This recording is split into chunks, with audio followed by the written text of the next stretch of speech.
Hey, what's up, what's up, what's up, what's up, what's up? A gracious good morning to you good people. It's your girl KB. You know what I do, and you know why I do it. It's Monday morning.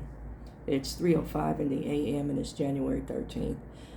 Ooh, the weekend went by way too fast. And let me just say I wasn't busy this weekend. I did absolutely nothing this weekend.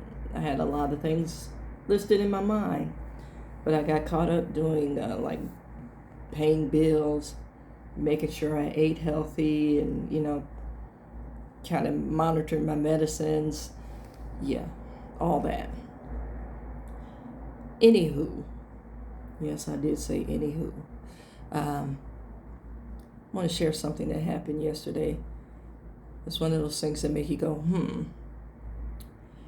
So, yesterday I'm scrolling through um, TikTok, and I'm checking my posts. I'm checking to see who responded, because I do what I call shout outs. And that's like I acknowledge folks who, comment or who ask questions or, you know, who respond to certain things with likes. I just put their name out there to just let them know, hey, I saw you. I appreciate you for even giving me the time of day, that kind of thing. That being said, as I was scrolling, you know, um, lives pop up, live feeds, they pop up. So one popped up, and I just started gigging to the music. And then the person who was doing the live, the commentator, the owner of the page, said, hey, where's everybody from? I didn't want to be a looky-loo, so I put in where I was from. And then exchanged a couple of answers to questions. And then the person started going into the power of zodiac signs, and I'm like, yeah, okay, uh-huh. That kind of thing. I was like, I'm trying to find a toehold, if you will, a footing. It's kind of like a double dutch. You just kind of bob and wait for your opportunity to jump in while people are twirling the rope. That's how I felt in this conversation. Then the person started asking about age. And I was like, I typed. Now, this is an I statement, which you're taught to do when you're doing counseling, because no one can tell you how you feel about certain situations. Boy, was I wrong on that. And, most often when you use an I statement, people still think, it's for them to interject. That being said, I said, I feel like basically an old voyeur in on this conversation. And the sister who was running the forum immediately got hostile. I mean, immediately. Well, you don't have to be here, it's like and went on, it was that very, if you could say, polite curtness. Feel free to start a conversation if you think this conversation is boring, this, that, and And it's like, I didn't say any of that. I said I felt old,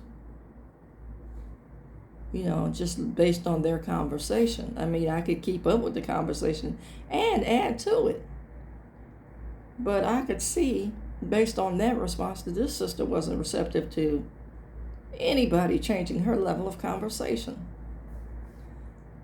And the fact that folks in this, I'm not saying all folks, but the folks that I've encountered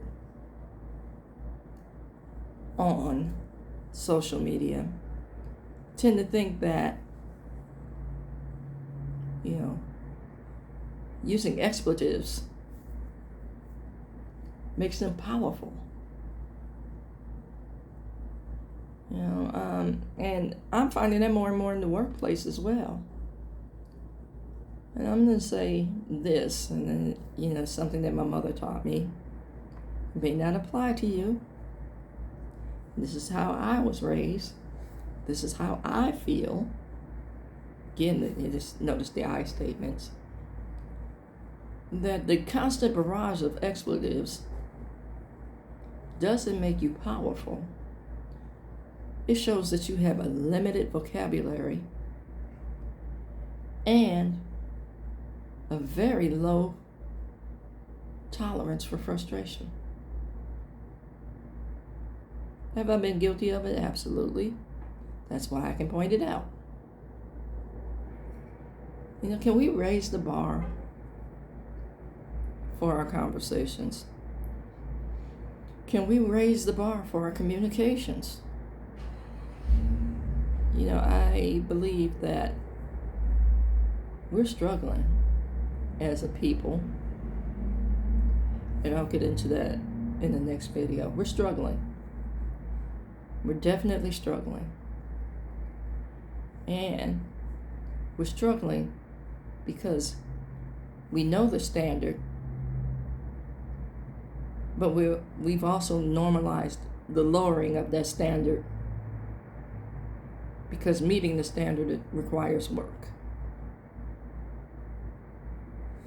The same approach to our faith walk. We know the standard. We know what God is calling for. According to Scripture. And that is if you even read the Scripture, because most people go on what somebody told them. That is if you even read the Scripture. So let me be clear on that.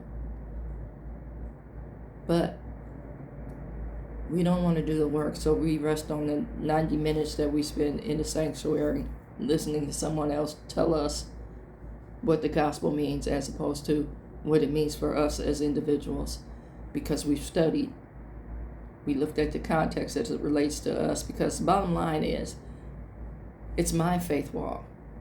I can use you as an educational resource, and I can use your message as an educational resource, but how do I respond to the knowledge is what God is looking at. Just my 2 cents.